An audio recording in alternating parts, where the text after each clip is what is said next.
Bismillahirrahmanirrahim. Assalamualaikum warahmatullahi wabarakatuh. Perkenalkan, nama saya Vivit Permatasari. Saya dari jurusan Ilmu Komunikasi Hubungan Masyarakat semester 4 kelas B. Kali ini saya akan menyebutkan 15 macam teori komunikasi untuk memenuhi ujian akhir semester saya di mata kuliah Teori Komunikasi 2 dengan dosen pengampu Bapak Dr. Khairuddin MSI. Oke, langsung saja. Ini dia 15 macam teori komunikasi. Yang pertama, teori komunikasi behaviorisme. Teori komunikasi ini dikembangkan oleh ilmuwan asal Amerika Serikat yang bernama John Dewey. Nah, menurutnya, teori behaviorisme ini mencakup semua perilaku, termasuk tindakan balasan atau respon terhadap suatu rangsangan atau stimulus. Artinya, bahwa selalu ada kaitan antara stimulus dengan respon pada perilaku manusia.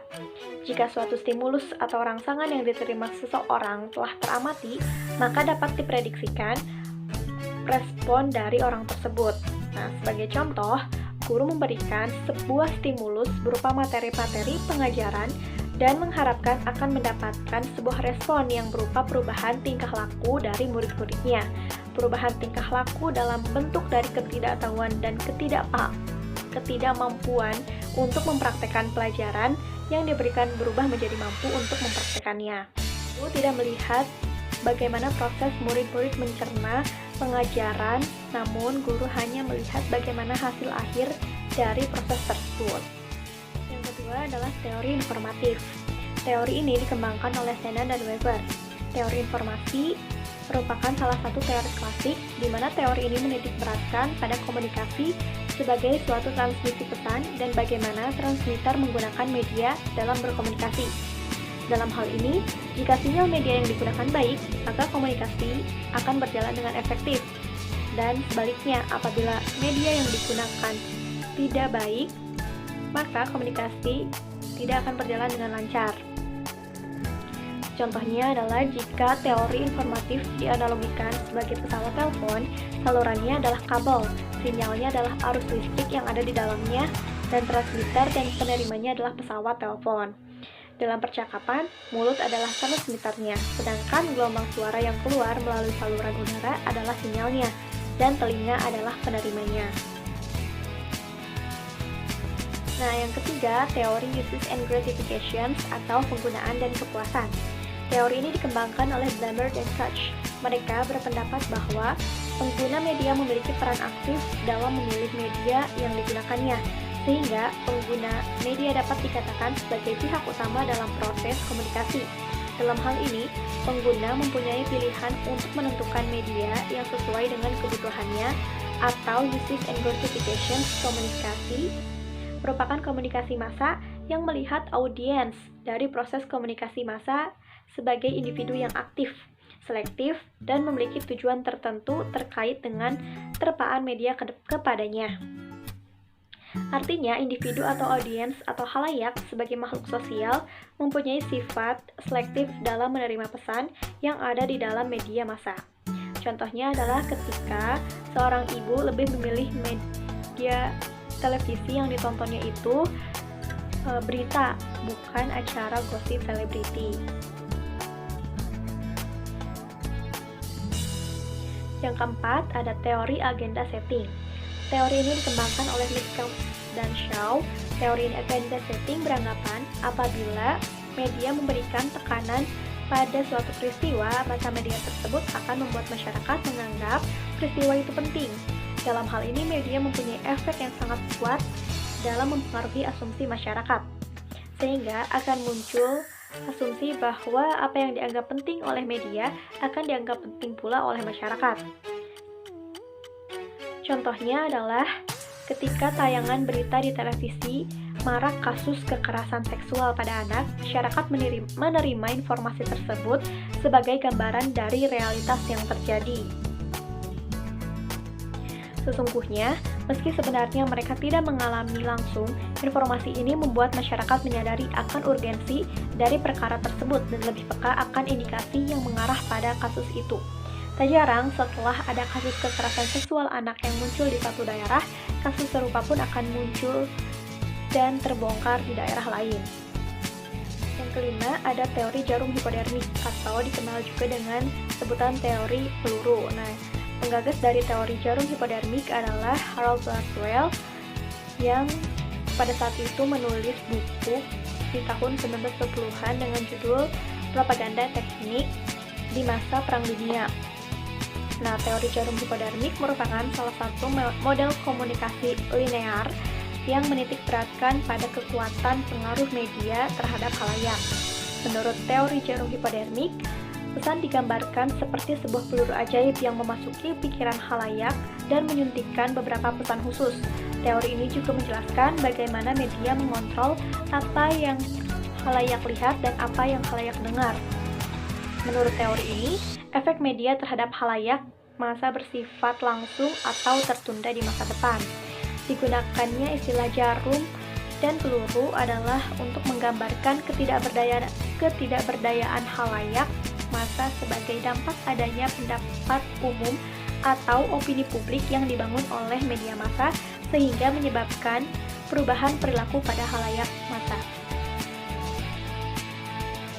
Contoh yang paling sering digunakan dalam berbagai literatur untuk menggambarkan penerapan teori jarum hipodermik adalah pada kejadian tanggal 30 Oktober 1938, di mana saat itu ribuan warga Amerika Serikat panik karena adanya siaran sandiwara radio Orson Welles yang berjudul War of the Worlds, yang menceritakan adanya serangan makhluk Mars yang akan mengancam kehidupan manusia di bumi. Nah, kejadian tersebut dikenal sebagai panic broadcast dan mengubah sejarah penyiaran, psikologi sosial, pertahanan sipil, dan menyusun sebuah standar bagi hiburan provokatif. Diperkirakan 12 juta orang seluruh Amerika mendengarkan siaran tersebut dan terdapat sekitar 1 juta orang yang benar-benar percaya bahwa sebuah investasi serius yang dilakukan oleh makhluk Mars tengah berlangsung. Nah, mereka berdoa, menangis, melarikan diri secara panik untuk menghindari kematian karena serangan Mars. Negara benar-benar seperti dalam keadaan chaos dan siaran radio adalah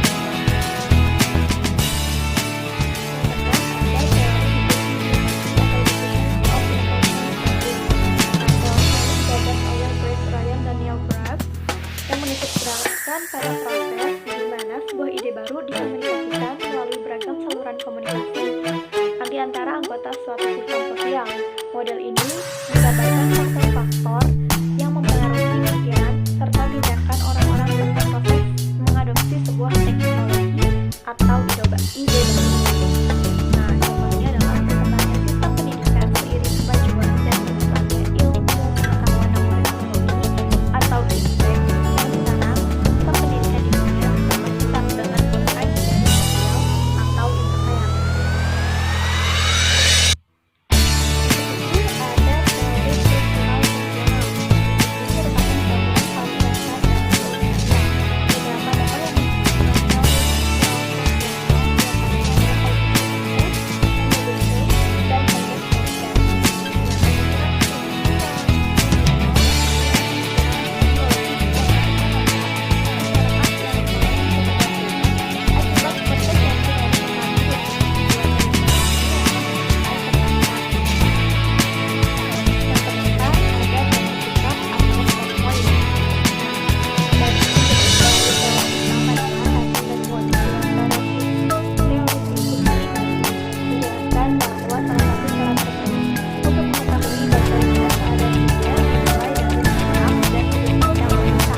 Dunia tersebut menjadi fokus perhatian dibandingkan fitur lainnya.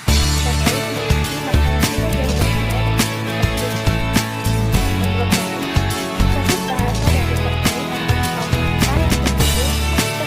teori ini merupakan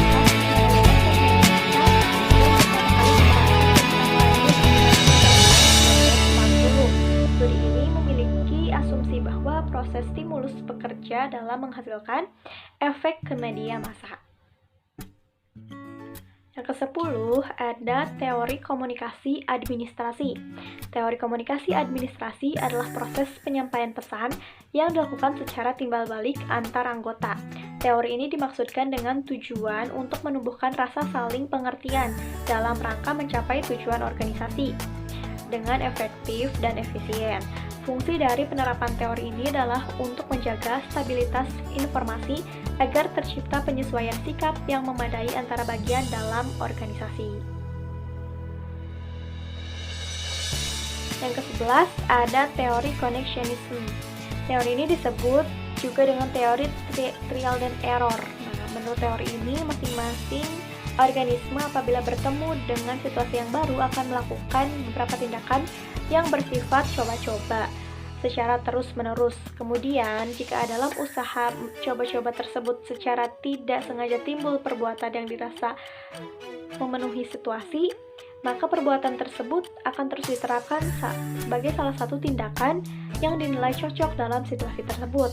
Dengan percobaan yang dilakukan secara berkelanjutan, maka perbuatan tersebut menjadi suatu kebiasaan dan semakin efisien untuk diterapkan.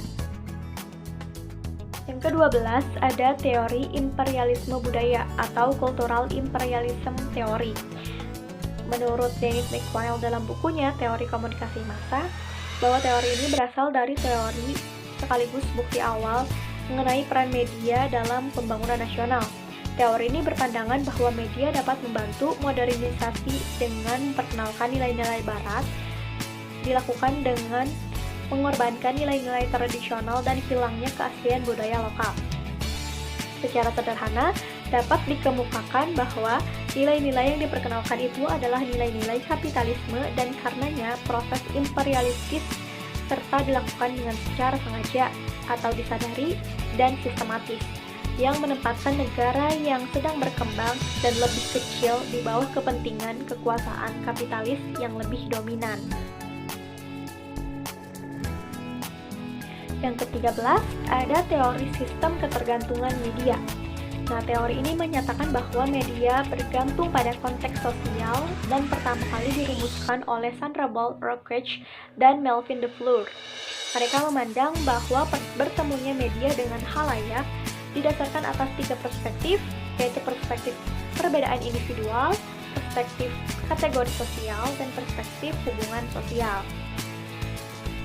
Asumsi teori ini memandang bahwa dependensi relatif khalayak terhadap sumber media massa jika dibanding dengan sumber informasi lainnya, yang merupakan suatu variabel yang harus ditentukan secara empiris.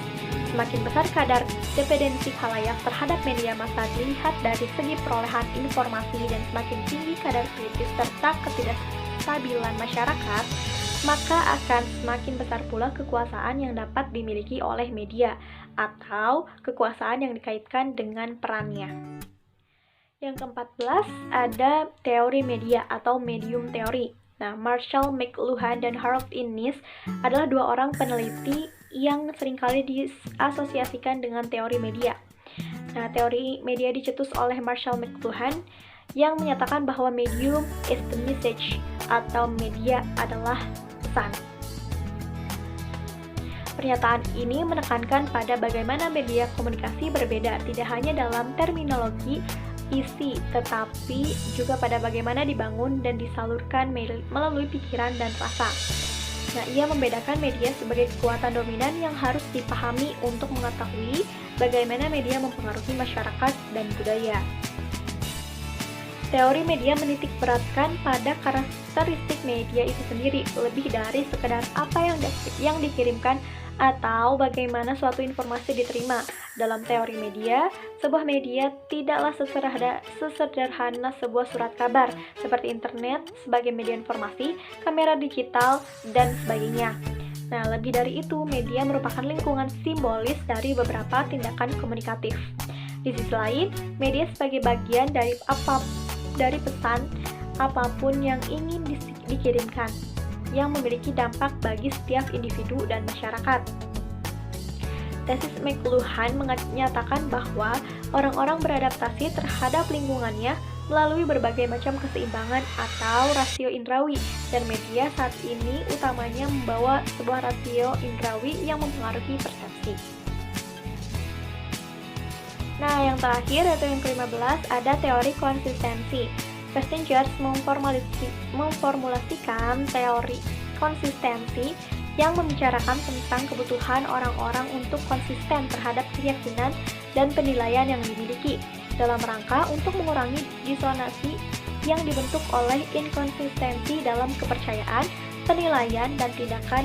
Orang akan mengekspos dirinya dengan berbagai informasi yang konsisten dengan ide dan tindakan mereka serta menutup bentuk-bentuk komunikasi lain.